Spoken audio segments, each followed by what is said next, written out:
እንደ አውሮፓውያን አቆጣጠር ኦክቶበር 16 2024 ላይ ኢትዮ ቴሌኮም 10% የሚሆን ድርሻውን ለህዝብ የአክሲዮን ሽያጭ አቅርቦ ነበር።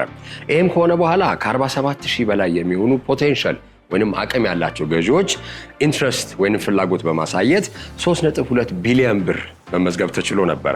ባሳለፈው ሳምንት እንግዲህ ኢትዮ ቴሌኮም በኢትዮጵያ ሴኩሪቲስ ኤክስቼንጅ ገበያ ላይ በኦፊሻሊ መንገድ ሊስት ተደርጎ ሶፍትዌር ውስጥ ገብቶ ግብይት ማድረግ ተችሏል። ከይህንን እንግዲህ ወደ በኋላ ላይ ማነሳው ነገር ይሆናል። ሆኖም ግን እስቲ የኢትዮጵያ ካፒታል ማርኬት እንዴት ነው የሚሰራው?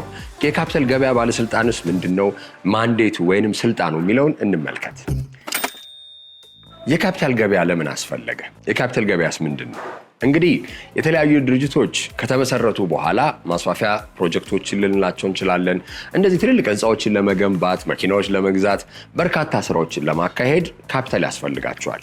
ይህን ካፒታል ታዲያ የሚያገኙበት በኢትዮጵያ ደግሞ ከዚህ ቀደም ብሎ ስንመለከት ትልልቆቹ መንገዶች የባንክ ሎን ወይንም እንግዲህ ያው ከተለያዩ የማይክሮ ፋይናንስ ልንላቸው እንችላለን ከተለያዩ የፋይናንስ ተቋማት ብድር በመውሰድ ነበረ።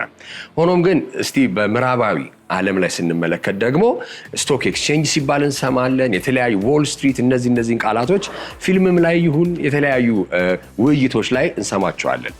ካፒታል ገበያ ግን ምንድነው? እንግዲህ ቀደም ብሎ የኢትዮጵያ ቀደም እንዳልኩት የኢትዮጵያ ኢንቨስተሮች ወይንም የኢትዮጵያ የንግድ ድርጅቶች ትልልቅ ስራዎችን ስራ ቢሉ ካፒታል የሚያገኙበት አንድ ምንጭ ብቻ ነበረ። እሱም ብድር ነው፣ ካፒታል ሎኖችን ነው። ሆኖም ግን እስቲ ከህዝብ ለምንድን ነው መሰብሰብ የማይቻለው? ፐብሊክ ፋይናንሲንግ የሚባል ኮንሰፕት አለ። ፐብሊክ ፋይናንሲንግ ማለት ምንድነው? አንድ ሰው 100 ብር ቢያዋጣ እንግዲህ የኢትዮጵያ ህዝብ ወደ 120 ሚሊዮን ከሆነ ያንን ካፒታል በትንሹ ወደ 1 ቢሊዮን ለማድረስ እንችላለን ማለት ነው። የኢትዮጵያ ካፒታል ገበያን እንግዲህ እንመልከት። ሁለት ፒላር ኢንስቲትዩሽኖች ወይንም እንዴት ነው ትልልቅ መሰረታዊ የሆኑ ተቋማት አሉ። አንደኛው የካፒታል ማርኬት አውቶሪቲ ነው። እሱም የካፒታል ገበያ ባለስልጣን የሚባል ነው። ይሄ ማለት ተቆጣጣሪ አካል ልንል እንችላለን። የአሜሪካን ብንመለከት እንግዲህ ሴኩሪቲስ ኤንድ ኤክስቼንጅ ኮሚሽን ይባላል፣ ኤስሲሲ። ይሄ ደግሞ የሚያደርገው ዋናው ነገር የተለያዩ ግብይቶች ሲደረግ ቁጥጥርን ነው። ይሄ ኢንፎርማል የሆኑ ግብይቶችን ኢንሳይደር ትሬዲንግ ወይንም የውስጥ መረጃን ተጠቅሞ የተለያዩ አክሲዮኖች ዋጋቸው ከፍና ዝቅ የማድረግ ማኒፑሌት የማድረግን ነገር ነው የሚቆጣጠረው። የኛስ ካፒታል ማርኬት አውቶሪቲ ምንድነው የሚሰራው ስንል አንደኛ እንግዲህ የተለያዩ አይነት ላይሰንሶችን ፍቃዶችን የመስጠት ከዛም ደግሞ የድርጅቶችን ፕሮስፔክተስ ማለት እንግዲህ አንድ ድርጅት ወደ አክሲዮን ሽያጭ ከመግባቱ በፊት ምን ያህል ትርፋማ ነው፣ ምን ያህልስ አክሲዮን መሸጥ ይችላል፣ ያለውስ አቅም ምንድነው፣ ከ5 ዓመት በፊት ያለው የፋይናንሻል ወይንም የገንዘብ እንቅስቃሴ ምን ይመስላል። ለምን ማህበረሰቡ እንግዲህ እየከሰረ ያለን ድርጅት እያየ የሚገዛ የለም። ሆኖም ግን አንዳንዴ ወረቀት ላይ የተለያዩ ቁጥሮችን በማስተካከል ድርጅቱ ኪሳራ ላይ ያለ ትርፋማ የማስመሰል ስራ ስለሚሰራ ፕሮስፔክተሶች ተዘጋጅተው በደንብ አፕሩቭ ይደረጋሉ። ከዛም ጎን ለጎን እንግዲህ ለተለያዩ አይነት ኢንቨስተሮች የምንበላቸው የትሬዲንግ የሚሰሩ ድርጅቶችንም ላይሰንስ ወይም ፍቃድ የመስጠት ሂደት ይኖረዋል። ሁለተኛው ደግሞ እንግዲህ መሰረታዊ ተቋም ስንመለከተው ኤስኤክስ ወይንም የኢትዮጵያ ሴኩሪቲስ ኤክስቼንጅ ነው። ይሄ እንግዲህ ዋናው ግብይት የሚደረግበት የተለያዩ እንግዲህ ምን እንደሚደረግ ወይም ግብይት ላይ እንደሚፈጸም በኋላ ላይ አነሳዋለሁ። ሆኖም ግን ግብይት የሚደረግበት ፕላትፎርም ልንለው እንችላለን። ይሄም በሁለት መንገድ በመንግስትና በግል ዘርፉ አንድ አይነት ኢኩዊቲ በመያዝ የሚሰራ ነው። በመንግስት በኩል ያለውን የኢትዮጵያ ኢንቨስትመንት ሆልዲንግስ የሚቆጣጠረውና የሚያዘው ሲሆን ሌላኛው ደግሞ እንግዲህ የግል የሆኑ የሀገር ውስጥና የውጭ ኢንቨስተሮች የሚገበያዩበት ያ መድረክ ወይም ፕላትፎርም ኢትዮጵያን ሴኩሪቲስ ኤክስቼንጅ ይባላል። እንግዲህ እነዚህ ሁለት መሰረታዊ ተቋማት ካሉ እንዴት ነው ግብይት የሚደረገው ስንል ሴንትራል ሴኩሪቲስ ዴፖዚተሪ የሚባል አንድ ተቋም ደግሞ አለ። ምንድነው እሱም የወረቀት አሁን አክሲዮኖች ድሮ ሲሸጡ እንዴት ነው የባንክ አክሲዮን ገዝታችሁ የምታውቁ ከሆነ ትሄዳላችሁ፣ ብር ታስገባላችሁ፣ ሰርቲፊኬት ነው የሚሰጣችሁ አይደለ? ሆኖም ግን ይሄ ደግሞ ዲማቴሪያላይዝ መደረግ አለበት ሲባል ወደ ዲጂታል መቀየር አለበት። ወረቀት ያለው ሰርቲፊኬት ያለው የአክሲዮን ባለቤትነት ማረጋገጫ ወደ ዲጂታል ይገለበጥና አሁን እኔ 100 የአክሲዮን ሼር ካለኝ ከሰርቲፊኬት ወደ ዲጂታል ዳታቤዝ ወይንም ቋት ውስጥ ይገባል። ይሄም ደግሞ እንግዲህ በቀላሉ የተለያዩ አይነት ግብይት የሚያስፈጽሙ ኢንቨስትመንት ባንኮች ምንላቸው እንችላለን ትሬደሮች በደንብ በግልጽ እንዲያዩት የሚያደርግ ነው። ይሄ በዲጂታል መልኩ ከተቀመጠ በኋላ እንግዲህ እንዴት ነው የሚደረገው? አንድ ሰው ቀጥታ መግዛት አይችልም። የአክሲዮን አሁን እኔ ለምሳሌ የኢትዮ ቴሌኮምን አክሲዮን ልግዛ ብል ማድረግ የምችለው ኢንትረስቴን አሳይቼ ወደ ትክክለኛ የሆነ የኢንቨስትመንት ኮንሰልተንት ልናቸው እንችላለን ወይንም ግብይት የሚያስፈጽሙ ብሮከሮች ወይም ኢንቨስትመንት ባንኮች አሉ። ወደ እነዛ ነው የምንሄደው። ከነዚህ ደላላዎች ጋር እንሄድና ይሄን ያህል አክሲዮን መግዛት እፈልጋለሁ። ከዛ ይሄ ደግሞ አክሲዮን ይሄን ያህል አክሲዮን ሽያጭ ለመሸጥ ደግሞ የሚፈልግ ሰው 10 አክሲዮን መሸጥ የሚፈልግ ሰው ካለ እኔ 10 አክሲዮን መግዛት ከፈለኩኝ ሁለታችንን በዋጋ በማስማማት ይሄን ያህል ነው የሚሸጠው ገበያው ላይ ያለው ዋጋ ይሄ ነው ኢትዮ ቴሌኮም አክሲዮን ይስማማሃል ወይ እባላለሁ። ያንን ነገር ከተደረገ በኋላ ኮንሶሊዴት ይደረግና ከሳምንት የሚሆን ከተወሰነ ጊዜ በኋላ ያ ሼር ገንዘቡ ክፍያው ከተፈጸመ በኋላ በሴንትራል ሴኩሪቲ ዲፖዚተሪ ላይ ወደ እኔ የአክሲዮን ባለቤትነት ቋት ውስጥ የሚገባ ይሆናል ማለት ነው። ታዲያ እነዚህን ስንመለከት በርካታ የሆኑ ውስብስብ እንዴት ነው ካልኩሌሽኖችን እንችላለን፣ የአሰራር ሂደቶች ሊሆን ይችላል። እንደዚህ አይነት ነገሮች አንዳንዴ እኮ አክሲዮን እኮ በጣም ሩቅ ነው ለኛል ልል እንችላለን። ሆኖም ግን እንደዚህ በቀላሉ ፕላትፎርሞች ላይ ደግሞ ወይንም እንደዚህ አይነት ሶፍትዌሮችን በመጠቀም ማድረግ መቻላችን አንደኛ፣ ሁለተኛ ደግሞ በመሃል ያሉት ደላሎች በቀላሉ ግብይቱን ማስፈጸም ወይም የማሳለጥ ስራ እየሰሩ ከሆነ አሪፍ ይሆናል ማለት ነው፣ ወይንም ቀላል ያደርገዋል። ሌላ ምንድነው የናሽናል አይዲ ቬሪፊኬሽን። ባሳለፍነው ሳምንት እንዲያውም ኢትዮ ቴሌኮም ባወጣው ሪፖርት ላይ 3.4% የሚሆኑት መጀመሪያ ፖቴንሻል ባየሮች ብያቸዋለሁ ቅድም ለመግዛት አቅምና ፍላጎት አለን ብለው ከተመዘገቡ ሰዎች የፋይዳ ኢንቴግሬሽን ስላልነበራቸው ያስቆማቸው ሰዎች አሉ። ይሄም ነገር ምንድነው ዋነኛው አንድ ግለሰብ ሊገዛም ሊሸጥም ቢፈልግ ምንድነው ማድረግ ያለበት ቢባል አንደኛ ፋይዳ ኢንቴግሬሽን ሊኖረው ይችላል። ድርጅቱም ደግሞ አክሲዮን ሊሸጥ ቢል ያላቸው ነገሮችን አክሲዮኖቻቸውን ከመሸጣቸው በፊት ይሄ ሰውዬ ፕሮፐርሊ የናሽናል ብሔራዊ አይዲ አለው ወይ የለውም የሚለውን ነገር የማጣራት ግዴታ ይኖርበታል። ያ ከሆነ በኋላ ቬሪፊኬሽን ይሰጠዋል። አክሲዮኖቹም ዲማቴሪያላይዝ ይደረጉና ወይንም ወደ ዲጂታል ይቀየሩና የአክሲዮን ባለቤትነቱ ፍላጎት ወዳለው ገዢ ይተላለፋል ማለት ነው። እንግዲህ ከዚህ በመቀጠል ባሳለፍነው ሳምንት ኢትዮ ቴሌኮም ያቀረበውም ሪፖርት አለ። ኦፊሻሊ ደግሞ ኢኤስኤክስ ላይ ወይንም የኢትዮጵያ ሴኩሪቲስ ኤክስቼንጅ ላይ ግብይት አክሲዮኖችን ግብይት ለማስደረግ ተመዝግቦ ደውሉ ተደውሎ ተጀምሯል። እስቲ ስለዛ ደግሞ የተወሰነ ነገር እናወራለን። መንግስት ለትርፍ ካቋቋማቸው ድርጅቶች መካከል አንደኛው ኢትዮ ቴሌኮም ነው። ኢትዮ ቴሌኮም ከ1886 ጀምሮ ለረጅም ጊዜ ብቸኛውን የኢትዮጵያ ኔትወርክ ፕሮቫይደር ሆነ ሳፋሪኮም እስኪመጣ ድረስ። ይህም እንግዲህ የህዝብ ንብረት ነው፣ ኤስኦኢ ይባላል፣ ስቴት ኦንድ ኢንተርፕራይዝስ። ሆኖም ግን በቅድም እንዳነሳሁት ኦክቶበር 16 2024 ላይ ፍሎት እንዲደረግ ወይንም 10% የሚሆነው ድርሻ ለህዝብ አክሲዮን ሽያጭ ቀረበ። ይሄ ከሆነ በኋላ እንግዲህ 47377 ቁጥሩን ካልተሳሳትኩ የሚሆኑ እንግዲህ አቅም አለን ፍላጎት አለን የኢትዮ ቴሌኮም አክሲዮን ወይንም የራሱ የተቋሙ ባለቤት እስከ አቅማችን ድረስ መሆን እንፈልጋለን የሚሉ ሰዎች ቀረቡ። ያላቸውንም ገንዘብ አስገቡ። 3.2 ቢሊዮን ብር ተሰበሰበ። ከዛ ወደ 10.3 አካባቢ ነው ሚሊዮን የሚሆኑ አክሲዮኖች ይሰጡ ተመዘገቡ። ለማስታወስ ያህል እንደምታስታውሱት በመጀመሪያው የመደበኛ የሼር ሽያጭ ውሳኔውን ተከትሎ የ10% ማለት ነው እንደምታስታውሱት ወደ 47377 ፖቴንሻል የምንላቸው ባለአክሲዮኖች ገዝተዋል ማለት ነው። በነበረው የመሸጫ ዊንዶ ፔሪድ ወይ ደግሞ በተቀመጠለት ጊዜ እንደዚሁም በቀጣይ ተራዝሞ በነበረው ጊዜ ጨምሮ በአጠቃላይ 47377 ፖቴንሻል ኢንቨስተሮች የተሳተፉበት በዚህም ወደ 10.7 ሚሊዮን ሼሮችን መሸጥ የተቻለበት ነው ማለት ነው።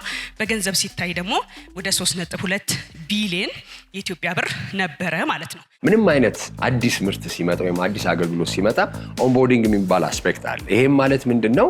ለመግባት አንድ አፕ አሁን ለምሳሌ እንደው ለመመዝገብ ብናስብ ሬጂስተር ማድረግ አለብን። የዩዘር ኔም የምንለው ወይንም ይሄ የተጠቃሚ ስም ልበል፣ ከዛ የይለፍ ቃል ወይ ፓስወርድ ማስመዝገብ አለብን። የተለያዩ አይነት የቴክኖሎጂ እንዴት ነው ሬድ ቴፕ ባንላቸውም የመከላከያ እንበላቸው ከመጭበርበርም እንበል ከተለያዩ አሉታዊ ነገሮች የሚያግዱ ነገሮችን መታለፍ አለበት። ኦንቦርዲንጉም ረጅም ይሄ ዳታ ወይንም የመረጃ የማጣራት ረጅም ስራ ነበረው፣ ወደ 11 ወር የፈጀ። ከዛም በኋላ ይሄም ነገር ካለቀ በኋላ እንግዲህ ኦኬ እነዚህ ሰዎች አክሲዮኖችን ለመግዛት ፈቃደኛ ናቸው፣ አቅም አላቸው፣ ብራቸውን አስገብተዋል። እስቲ አሁን ደግሞ ከፎርም አንጻር ደግሞ የሚጎላቸው ነገር ምንድነው የሚለውን ነገር ደግሞ ማጣራት ተጀመረ።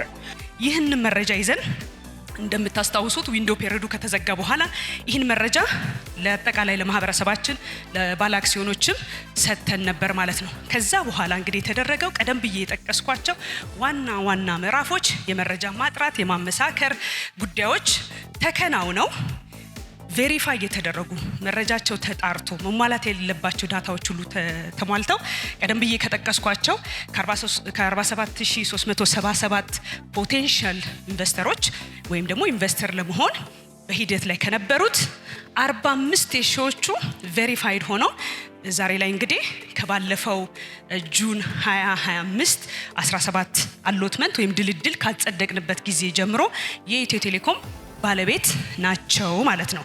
ይህንን መረጃ አሟልተው ባለ አክሲዮኖች በድጋሚ እንኳን ደስ ያላችሁ ያንጋፋው የኢትዮ ቴሌኮም ባለቤት ስለሆናችሁ ማለት ነው።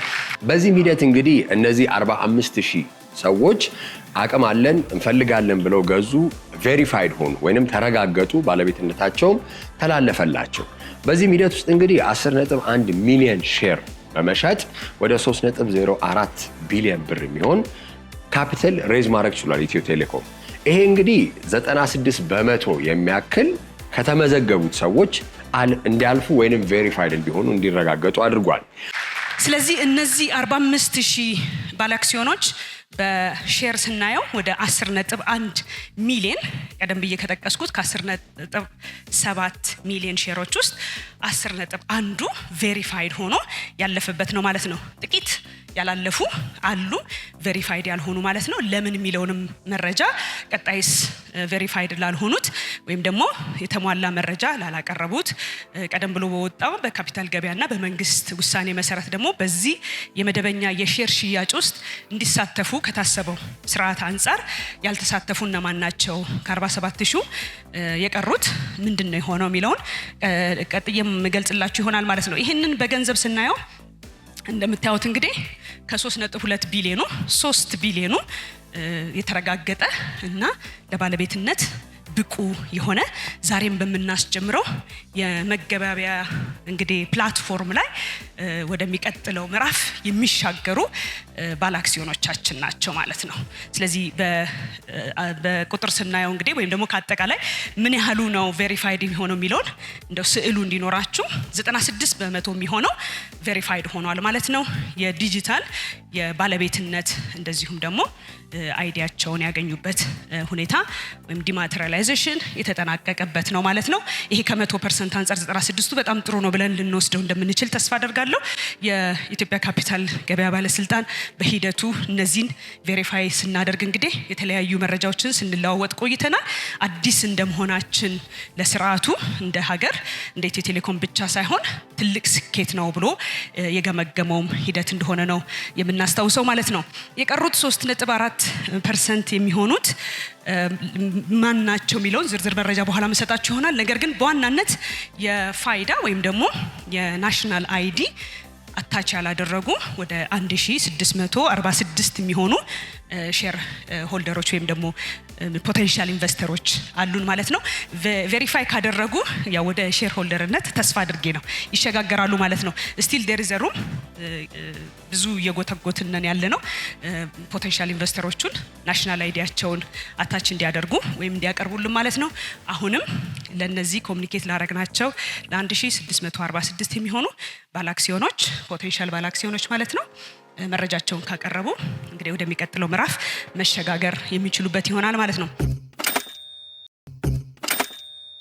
ኢትዮ ቴሌኮም ሬዝ ሊያደርግ ወይንም ሊሰበስብ የፈለገው ካፒታል ምን ያህል ነበረ ስንል 30 ቢሊዮን ብር ነው።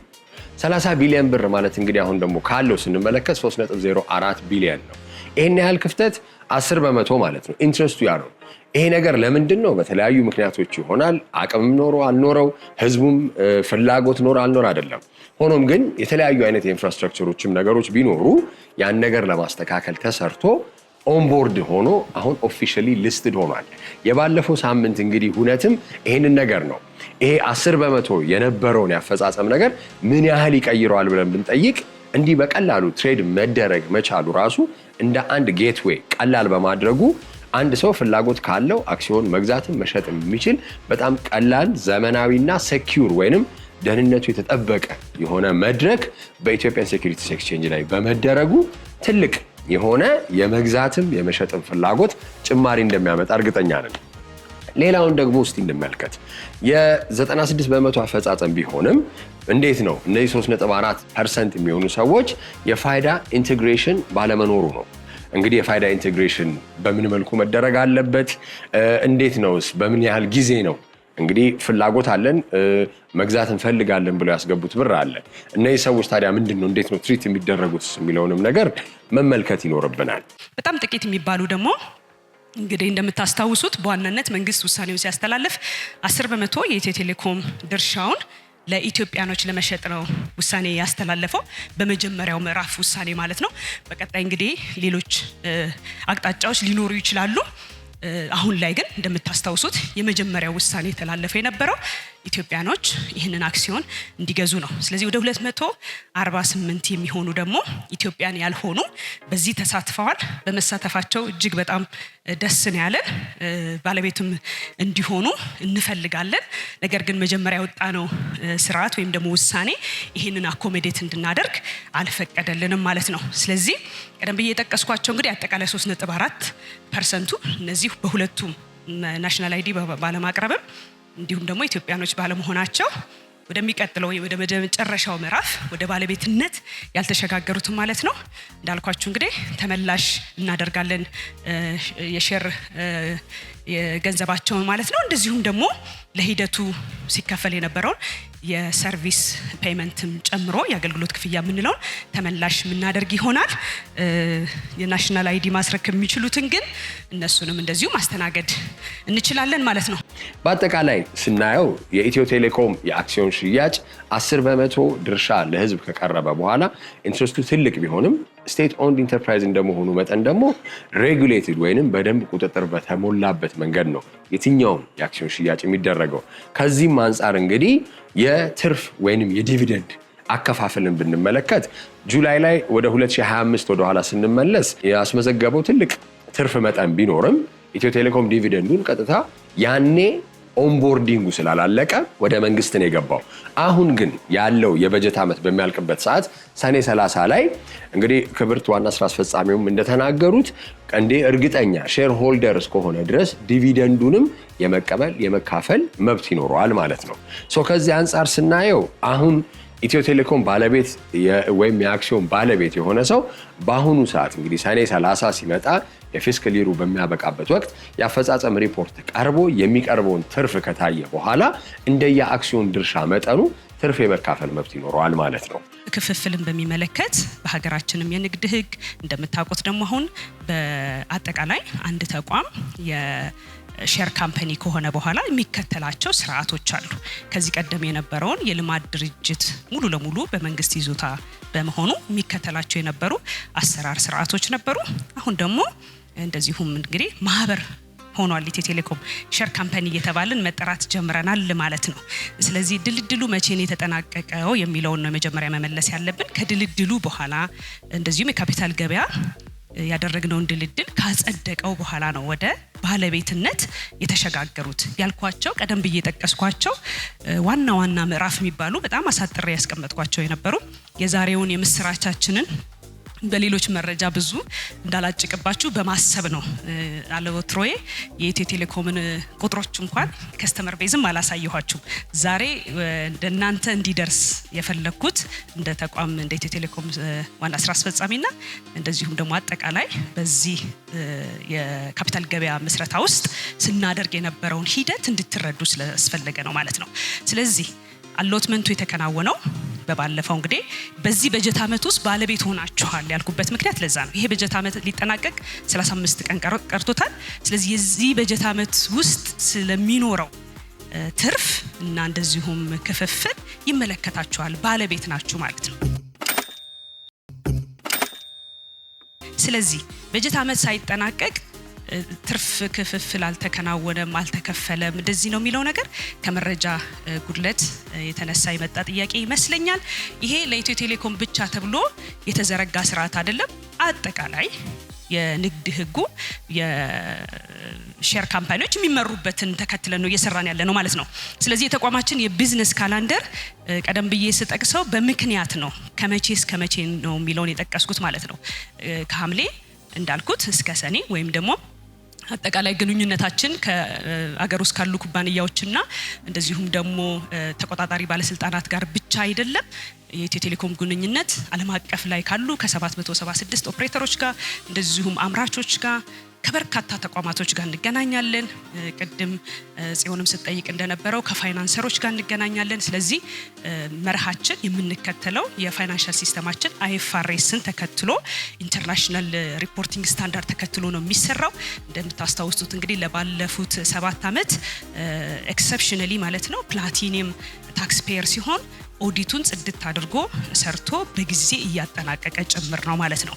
ቴሌኮም ካደረጋቸው ተቋሙን በቴክኖሎጂ ማስታጠቅ ኢትዮጵያን ዲጂታሊ ኢምፓወር ማድረግ ብቻ አይደለም ሲሰራ የነበረው ተቋማችንን በአጠቃላይ ቁመናው የተሻለ እንዲሆን በአሰራር ስርዓት በእጅጉ የተደገፈ እንዲሆን ካደረግናቸው መካከል አንዱ የፋይናንስ ስርዓቱን በሚመለከት ነው ማለት ነው። ቀደም ሲል ምናልባት ከ7 ከ8 ዓመት በፊት ኢትዮ ቴሌኮም ፋይናንሻል ስቴትመንቱን በወቅቱ የሚያወጣበት ጊዜ እንዳልነበረ ታስታውሳላችሁ። ይሄንን ግን ታሪክ ካደረግን በጣም ቆይተናል። አሁን ላይ በአመትም ኢንትሪም የሚባል በአጋማሹ ማለት ነው የበጀት አመቱ አጋማሽ ላይ የፋይናንሻል ኦዲት በውጪ ኦዲተሮች እያሰራን ነው የምንገኘው። ይሄ ምንድነው ጠቀሜታው ለባለ አክሲዮኖች ለባለቤቶች ምንድነው ለምንድነው ይሄ መረጃ መስጠጭን ካላችሁ፣ ስለዚህ እንደሌላው ጊዜ ኦዲታችን ረጅም ጊዜ የሚወስድ አይደለም ማለት ነው። በየጊዜው በ6 ወር ኢንፋክት በ3 ወርም ጀምረናል። በባለፈው አመት እንደሱ ነው ስናደርግ የነበረው። ለምሳሌ ካስታወሳችሁ የባለፈው በጀት አመት የፋይናንሻል ኦዲት ወደ ኦገስት ላይ ወጥቷል ማለት ነው። እንግዲህ አስቡት ጁን ዘግተን ጁላይ ላይ ይሄን በጣም ማመሰግነው የፌደራል ኦዲት በጣም በትልቁ አግዞን ማለት ነው የፋይናንሻል ኦዲት ማለት ይቅርታ። ስለዚህ ይሄንን አድርጎ አቤ የምንለው ወይም ይሄንን አድርጎልን በጊዜ ነው ፋይናንሻል ሪፖርታችንን ለፓብሊኩ ያሳወቅ ነው ማለት ነው ካስታወሳችሁ። በተመሳሳይ በዚህም በጀት አመት በጊዜ እናጠናቀቃለን ብለን እናስባለን። ባጠረ ጊዜ እንደጨረስን ይህ ፋይናንሻል ኦዲት ሪፖርት ለመላው ለባለ አክሲዮኖች እንደዚሁም ደግሞ ለባለ ድርሻ ጠቅላላ ለኢትዮ ቴሌኮም ቤተሰቦች አጋሮች ሁሉ ፓብሊክ የምናደርግበት ነው፣ በአገር ውስጥም በውጭም ላሉት ማለት ነው። የትርፍ ክፍፍሉ መቼ ነው የሚጀምረው የሚለው ማለት ከዚህ በጀት አመት እንግዲህ አፈጻጸም ቀጥሎ ነው የሚለውን መውሰድ ያስፈልጋል። ይሄ ባለ አክሲዮኖቻችን ባለቤት የሆኑበትም አመት ነው የሚመለከታቸው ከዚህ በጀት አመት ጀምሮ ነው የሚለውን ለሁላችንም ግንዛቤ እንዲኖረን ያስፈልጋል። እንደ ጥሩ ጅማሬ እንመልከተው። ኢትዮ ቴሌኮም ብቻ ሳይሆን እንግዲህ የተለያዩ አይነት ለትርፍ የተቋቋሙ የመንግስት ድርጅቶች ወይም የህዝብ ድርጅቶችን በላቸው የኛ ናቸውና ይህን ስናይ ታዲያ እንደው አንዳንዴ ኢትዮጵያን ኤርላይንስን ማንሳት እንችላለን፣ ሺፒንግ ላይንስን ማንሳት እንችላለን። እንደዚህ አይነት ትልልቅ የህዝብ የሆኑ ድርጅቶች አክሲዮኖቻቸው በተወሰነ መልኩ የአክሲዮን ድርሻዎቻቸው ለሽያጭ ቢቀርቡ ሰውም የበለጠ ተሳታፊ ለመሆን ፍላጎት ይኖረዋል። አንዳንዴ ደግሞ በጣም እንደው ድርጅቶቹም ትርፋማ እንደሆኑ ስለምናቅ አቅሙም ካለን ኢንቨስት የማድረግም አክሲዮን የመግዛትም ፍላጎቱ ይኖረናል። ኢትዮ ቴሌኮም ዛሬ የሁላችንም ነው። የመንግስት ተቋም ምንለውን አይነት ሸክም እና ሀጥ ጥሎ ኢትዮ ቴሌኮም የማን ነው ሲባል ምንድነው የምትሉት? የኛ ነው ምንለው። ያ ሲግኒፊካንት የሆነ የሼርሆልደር ቤዝ አንድ፣ ሁለተኛ ደግሞ በፊት አክሲዮን ኩባንያዎች ሲቋቋሙ በመሃል ከተማ አካባቢ ብቻ የተወሰነ ሽያጭና እንቅስቃሴ ስለነበራቸው ኢትዮጵያውያን ከዳር እስከ ዳር የተሳተፉበት አክቲቪቲ ነው። ለሱ በጣም ደስተኞች ነን። በተለይ ለኢትዮ ቴሌኮም ማኔጅመንት ከዋና ስራቸው በላይ ወደ ካፒታል ገበያ መምጣቱ ኢትዮ ቴሌኮም ወደ ካፒታል ገበያ መምጣቱ ለኛ ስራ ትልቅ አጋዥ ነው። ትልቅ ኩባንያ ነው። የኢትዮጵያ ሰነደ ሙዓለኖች ገበያም ኢትስ ኖ ሞር አ ናሲየንት ማርኬት ዛሬ ላይ በቢሊዮኖች ዶላር የሚቆጠር ማርኬት ካፒታላይዜሽን ይኖረዋል። ከአሁን በኋላ ለኛም የኔም የስራ ባልደረቦችና ማኔጅመንት አባላት ከአሁን በኋላ ስታርታፕ ኤክስቼንጅ የምንባለውን ስም በጣም ስለምጠላው ነው ስሙን አራግፈን ጥለን ጀማሪ የሚለውን ስም አራግፈን ጥለን ታዳጊ ገበያ በማደግ ላይ ያለ ገበያ የሚል ሀት የሚያሰጠን ይመስልናል። ለሱም እንኳን ደስ አላችሁ ማለት ፈልጋለሁ። እንግዲህ ገንዘብ ካላችሁ ትልልቅ ግብይቶችን ማድረግ ባትችሉ፣ የተለያዩ አይነት ኢንቨስትመንቶችን ማድረግ ባይቻል በአቅማችን በተለያዩ ድርጅቶች ላይ አዋሽን ማንሳት እንችላለን፣ ኢትዮ ቴሌኮምን፣ ገዳ ባንክን ማንሳት እንችላለን። አክሲዮኖች በመግዛት የተወሰነ እንኳን ኢንትረስት በየአመቱ የዲቪደንድ ክፍያ ሲደረግ ማካበት ተችሏል። በኩል የምታዩት ገበያ የሚለው አሁን ተፈቅዶላቸው በባለስልጣን አካሉ ተመዝግበው ትሬድ እንዲያደርጉ የተፈቀዱ እንደ አዋሽ፣ ገዳ የመሳሰሉ አክሲዮኖች አሉ። ዛሬ ተገናኘንበት በደንብ የምታዩት እላይ የተቀመጠው ቴሌ የሚለው አክቲቭሊ ከዚህ በኋላ ትሬድ ማድረግ የምንችልበት ነው ማለት ነው።